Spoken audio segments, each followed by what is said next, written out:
Assalamualaikum warahmatullahi wabarakatuh.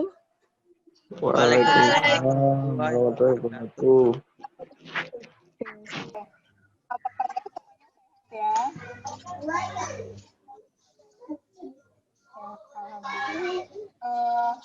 Tetap jaga kesehatan, ini ada di tempat yang sama, tetap jaga jarak ya.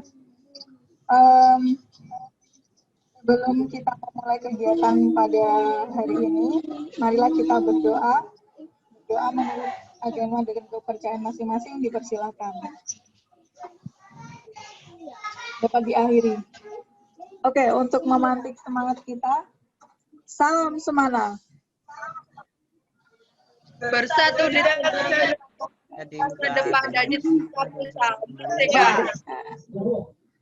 Oke, semangat ya. Pada kesempatan kali ini kita akan belajar tentang jaringan telekomunikasi. Ada yang pernah dengar sebelumnya apa itu jaringan telekomunikasi? Oke, jadi di pembelajaran kita kali ini, kompetensi yang akan kita capai yaitu menjelaskan fungsi dan cara kerja jaringan telekomunikasi meliputi wireline, wireless, modem, dan satelit. Jadi tujuan pembelajarannya dapat kita sampaikan yang pertama melalui kegiatan mengamati video pembelajaran, diskusi dalam Google Classroom, dan mencari informasi secara mandiri di internet. Diharapkan kalian dapat mengidentifikasi fungsi dan cara kerja jaringan telekomunikasi. Dan tujuan yang kedua dari kegiatan ini, anak-anak semuanya dapat mengilustrasikan cara kerja jaringan telekomunikasi itu sendiri.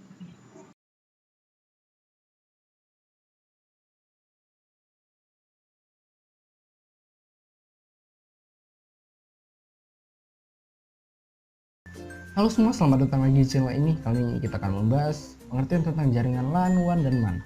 Langsung aja yang pertama, LAN. Local Area Network atau LAN merupakan suatu jenis jaringan komputer dengan mencakup wilayah lokal. Dengan menggunakan berbagai perangkat jaringan yang cukup sederhana, seperti menggunakan kabel TV, hub, switch, router, dan lain-lain sebagainya. Contoh dari jaringan LAN adalah seperti komputer-komputer yang biasa kita temukan di kantor, sekolah, tempat belanja, dan lain-lainnya. Keuntungan dari penggunaan jenis jaringan komputer LAN adalah biasanya lebih murah dalam pengeluaran biaya, lebih irit dalam penggunaan kabel, transfer data antar komputer lebih cepat karena mencakup wilayah yang sempit, dan juga jaringan LAN ini sangat mudah dibuat.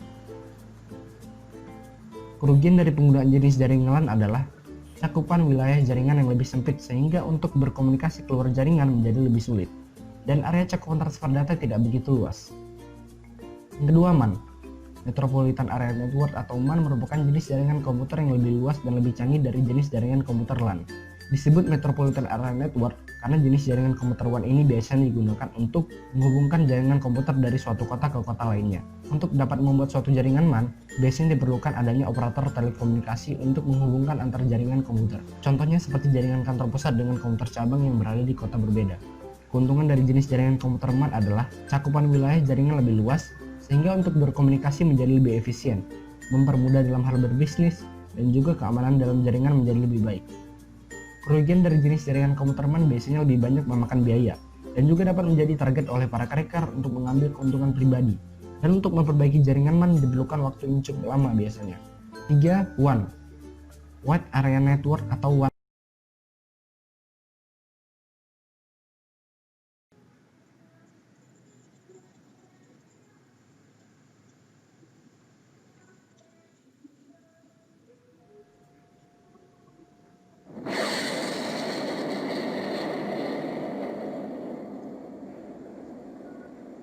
Apa itu satelit? Satelit dibangun kemudian diluncurkan keluar angkasa menggunakan roket. Saat masuk orbit, satelit akan mengelilingi bumi. Mengapa satelit perlu orbit? Orbit merupakan jalur lintasan yang dilalui oleh satelit saat mengelilingi benda lain. Satelit kerap mengorbit mengelilingi bumi dan ditempatkan sejajar dengan garis ekuator. Satelit akan selalu berada di atas area bumi yang sama atau disebut jejak satelit di suatu negara atau daerah tertentu saja. Gravitasi bumi akan mempertahankan posisi satelit agar tetap berada di orbitnya pada ketinggian tertentu. Siapa saja yang butuh satelit? Stasiun televisi terutama untuk siaran berkualitas tinggi alias high definition, siaran radio, mengamati cuaca, layanan telekomunikasi seluler dan kabel optik, internet broadband, dan layanan ATM. Bagaimana satelit bekerja? Satelit menggunakan gelombang radio yang mengirimkan sinyal ke antena yang berada di bumi. Antena akan menangkap sinyal dan memproses informasi yang masuk di dalamnya. Satelit akan memantulkan sinyal dari satu sisi bumi ke sisi lainnya, layaknya sebuah cermin raksasa di angkasa. Satelit juga dilengkapi transponder untuk menerima, memperkuat, mengirimkan sinyal kembali ke bumi melalui piring pemancar ke antena penerima di tempat lain di bumi. Transponder menerima dan mentransmisikan sinyal radio pada rentang frekuensi tertentu yang sudah ditentukan. Setelah menerima sinyal, transponder akan menyiarkan pada frekuensi yang berbeda-beda. Satelit membutuhkan gelombang radio untuk berkomunikasi dengan piring pemancar dan antena penerima. Berbeda dengan satelit lain, satelit komunikasi umumnya berada di orbit geostasioner dengan ketinggian 35.800 km dari permukaan bumi. Nah, oke. Kelompok tadi yang sudah dibuat, kalian bisa langsung mengakses LKPD-nya di sini.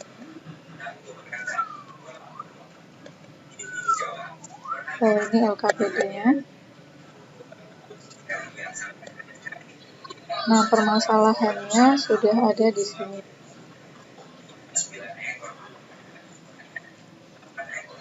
Kalian bisa langsung diskusikan. Ada Pusat Penelitian Kopi dan Kakao membangun sebuah jaringan telekomunikasi di mana jarak antar gedungnya sekitar 600 meter. Nah, petugas dapat saling berbagi data dan informasi melalui komunikasi digital tanpa harus datang ke gedung lain. Nah, nanti kalian gambarkan jaringan apa yang cocok, kemudian alasannya kenapa. Silakan didiskusikan dengan. Assalamualaikum warahmatullahi wabarakatuh. Kami dari kelompok 2 dengan anggota nama 1 Kelvin Kusuma Wijaya, 2 Rovilia, 3 Rendika Virji Taruna akan mempresentasikan hasil diskusi kami. Jadi manfaat jaringan telekomunikasi bagi kehidupan kita sehari-hari. Wassalamualaikum warahmatullahi wabarakatuh. Assalamualaikum warahmatullahi wabarakatuh. Kami dari kelompok 1 yang beranggotakan Azalia Asfarinaja, Berliana Elok Faikoh, dan Verlinda Aprisia Adnata akan mempresentasikan hasil diskusi kami. Jadi, manfaat jaringan telekomunikasi dalam kehidupan sehari-hari adalah sekian dari kami. Wassalamualaikum warahmatullahi wabarakatuh.